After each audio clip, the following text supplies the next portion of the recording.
And welcome once again to the Talking Archive. My name is Josh Jacobs, and it's an honor to have with me voiceover talent as well as radio disc jockey Jeff Serr.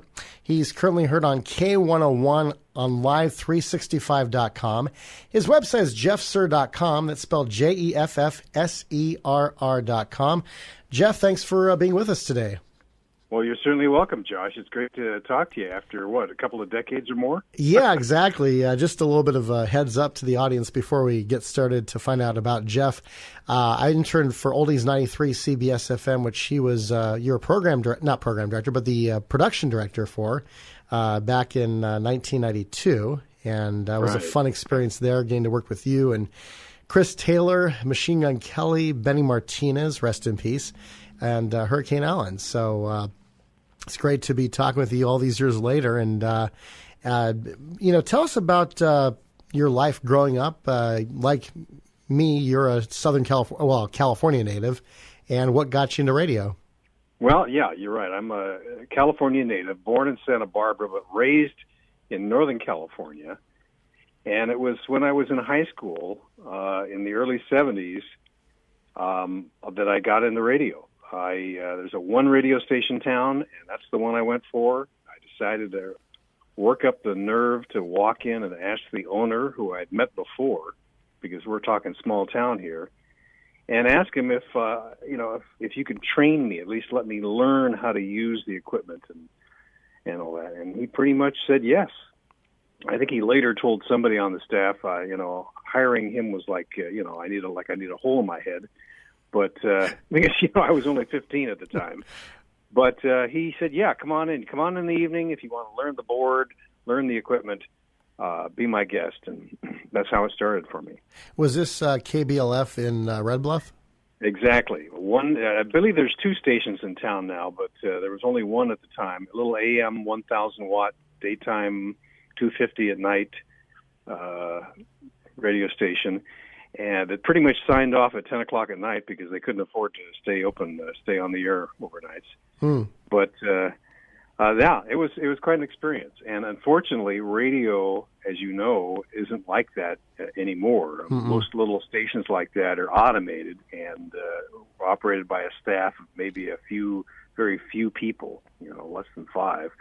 And that's the way it is in small town radio these days.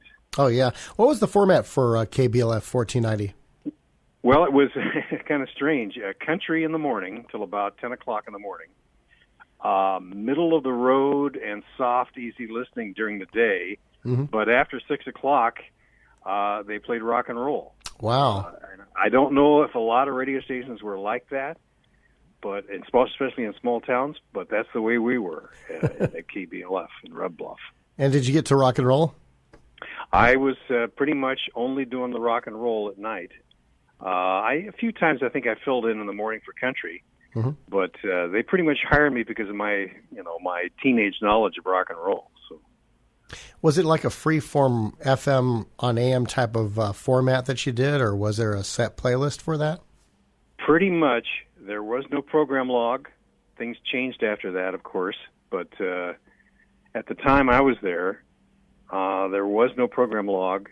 Pretty much the disc jockey was responsible for playing the hits, So we pretty much had the Billboard Top 100, the Billboard Magazine Top 100 posted in the studio, and we pretty much went off of that as far as we made sure we tried to play most of the top 50, 60 of those songs in the Top 100.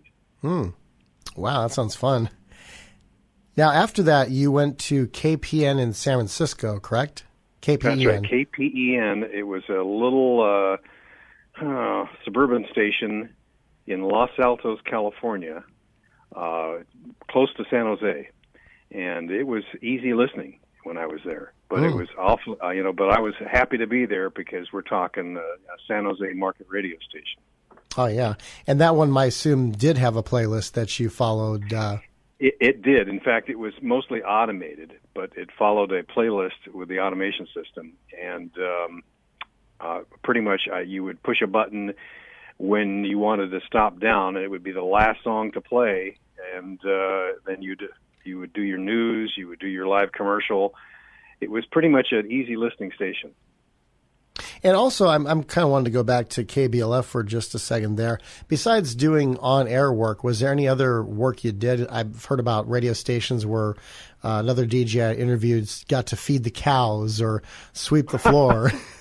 Well, believe it or not, you're right. You're absolutely right. I was.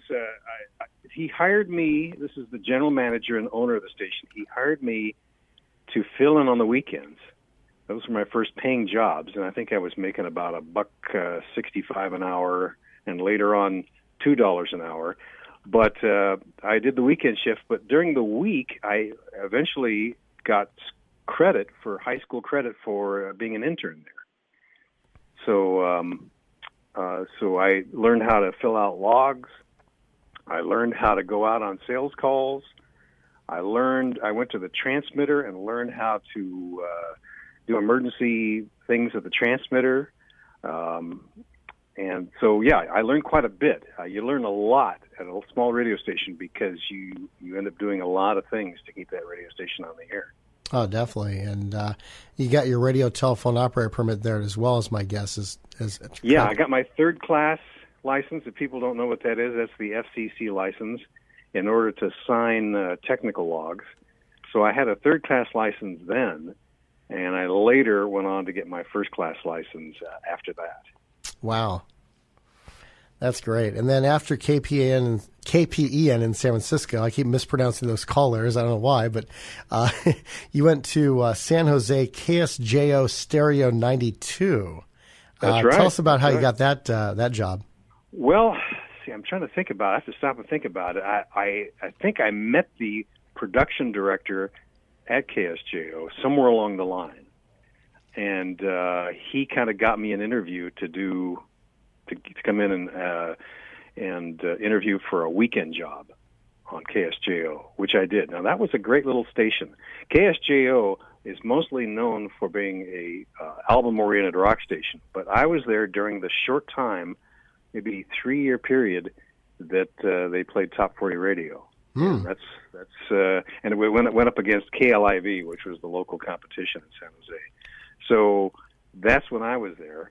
And I just had a ball doing that. I really felt like I was on top of the world playing, being on a station that was heard for most of the market, most of the San Francisco market. Wow. Now, also on the weekends, I looked at a survey on BayAreaRadio.org. It had your name on the weekend. The other name it had on the weekend was Mike Parker. Now, was that the same Mike Parker that was eventually on KNXT Channel 2 and eventually WBBM Channel 2 in Chicago? No, not the same Mike Parker. Very common name. Mike Parker, the one that I worked with, and he was the production director of KSJO in San Jose in the, we're talking the early 70s. He went on to work for Hewlett-Packard in their media division, so he stayed in the Bay Area. Oh, okay. Wow. Yeah. Then he also had a disc jockey there named Roger W. Morgan. It didn't work at KSJO that I remember. Oh, okay. I worked with him later on at KYA in San Francisco. That's right. Yeah, I got those two confused right over there. And that's where you went afterwards, I guess, after KSJO. Actually, after KSJO, I started sending tapes out to stations in San Francisco because, of course, when you're working in San Jose, the next thing you want to do is work your way into San Francisco. Mm-hmm. So I sent tapes out, and I got a call from K101, which is now called Star 101. And at the time that I sent tapes there, a gentleman by the name of Jim Gabbert was the owner, and he was pretty well known in the Bay Area because he was also on the air as well. So, sent tapes to them, got a job first doing overnights, and then eventually worked my way in doing afternoons on K101, and we're talking the mid '70s. Wow, that's great. And the format was adult contemporary? Yes, adult contemporary. Even though that term probably wasn't used at the time, it was adult contemporary. And it was pretty much all over the place as far as adult contemporary. We would play some a little harder edge stuff at night, but and we would also go way back into the 60s and play a little Sinatra once in a while just to throw people for a loop. Wow. So it was a really interesting, unique radio station at the time, and anybody who grew up in the Bay Area will remember that it was a different station compared to anything else on the dial. In fact, eventually became the Bay Area's most listened to music station for many, many years. Yeah, it was. In fact, when I was there, still a teenager, 19 years old, I was doing a weekend shift that was the number one listened radio station in San Francisco, in the San Francisco Bay Area. And I just couldn't believe it, I just couldn't believe I was getting those kind of numbers. It was a weekend shift that was a countdown show on Sunday afternoons, and it ended up being the most listened to radio station for that day part on the weekends. That's great. I mean, wow. 19 years old, number one on the weekends. Yeah, well, it wasn't something I expected to happen, and it was the kind of numbers that I never saw again in San Francisco working in the Bay Area. So it was a pretty interesting situation. I'll bet, yeah. And growing up, who are some of your favorite radio DJs to listen to?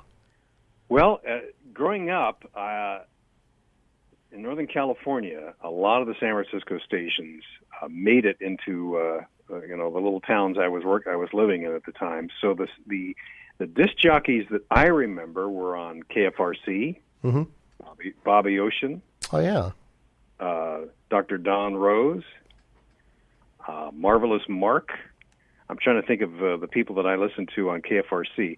Then I also listened to a middle-of-the-road station, KNBR, which is now a sports station, but they were a strong signal that got into all of Northern California. So the people I listened to on KNBR were Frank Dill in the morning, Dave Niles in the evening, Mike Cleary, who did middays at the time. These are people who are still around, retired now, but I've run into them in recent years. But these are the people that influenced me when I was a teenager living in Northern California. That's great. And how many of them did you get to meet? I mean, Dr. Don Rose was in San Francisco for many years. Pretty much met most of them. Don Rose, I met. Super nice guy, and in fact, he was the kind of guy that you just want to hang around with, because he just was a super nice, friendly, warm guy, very generous. Never worked with him, but I did work promotions with him, events with him, and just a super nice guy, and may he rest in peace. Yeah, and great talent. I've listened to some of his air checks. I'm like, oh, this guy's really, really good. I wished I was alive back then, and living up in the Bay Area to hear all this. Yeah, it was great to have him in town. And in fact, when you hear somebody like Don Rose, you kind of figure, well, every town has a guy that good. But I've long learned that he was unique and different, and people would actually listen to air checks of him all over the country just to get a feel for how to do a morning show that was different from all the rest. Oh, definitely. In fact, there was a book about KRLA radio called Dream House by Bill Earl, the official KRLA historian, and he talked about Dr. Don Rose, and he loved how Dr. Don would always talk about how the dog would eat whatever the family was having for dinner. That was the dog's dinner as well. Right. I don't know if that's Roscoe healthy. Was the dog. I believe Roscoe was the name of the dog. Oh, okay. Wow.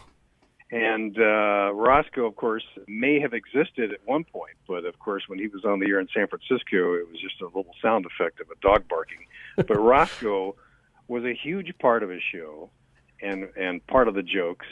And it's funny, the Don Rose style show of doing a morning show was all positive, all fun. It wasn't real intellectual at all. Mm-hmm. Nothing intellectual about it, but if you really were in the mood just for a positive feel of something, you go to KFRC in the morning, and Don Rose definitely delivered. Yeah, and the Big 610 was the most listened to station for many, many years. I mean, I can't even remember how many, but it was a very long time. Yeah, a couple of decades, maybe 3. Wow. And that was the boss radio of the Bay Area. Exactly. And it sounded very much like KSJO in San Francisco, in Los Angeles. The jingles were very much the same style. The format was almost identical. The playlist was identical. So it was just a San Francisco version of KSJ. I remember reading, I don't know if you heard about this, but again, Bill Earl's book, Dream House, said the reason why KFRC was not called Boss Radio is because KEWB Channel 98 had taken the slogan Boss Radio before KFRC made the switch to the Drake format, so they had to call it the Big 610 instead of Boss 610. Yeah, it's funny. I'd never heard that, but I believe it, and you're absolutely right that the term boss was not used, as far as I remember. Somebody's going to correct us. Yeah, but exactly. As far as I remember, it was not used on KFRC back in the 60s, 70s, when I was listening to it. And it was some great survey folders as well, just the artwork. And then, of course, a lot of those disc jockeys from the Big 610 did eventually go to KHJ as well as KRLA. Right. Bobby Ocean eventually came down to Los Angeles. I'm trying to think of who else. Others, I'm sure. Yeah, others. Jay Stevens. Bo Weaver came to right. LA. Shauna. I'm sure somebody's going to say, hey, but you forgot so and so. Well, yeah, because I can't think of his name right now, and I probably know the guy. So, but yeah, several did, and several actually went back and forth. I believe Ocean worked at KFRC, came down to LA on KSJ, and then went back to San Francisco, where he still lives to this day, and worked in Bay Area radio on whatever version of KFRC it was then. That's right, yeah. And then you've also hosted, you had Bobby Ocean as the imaging voice for Oldies 93 CBS FM. Right. You're absolutely right. So that's really how I got to know him. And we've kept in touch since, because I've gone to San Francisco for these luncheons they have for retired radio people. I think they call it the Bay Area Legends. Oh, okay. And I've gone to several of those luncheons and run into Bobby. That's great.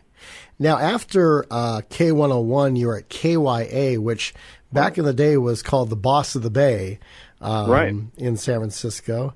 And what was the format by the time you got there? Were you on the AM or FM band? When I got there, I was on I was actually on both. But I think when I first got there, they put me on the FM station, which was kind of an album-oriented rock station, which I loved. I thought it was great, and I just thought it sounded fantastic.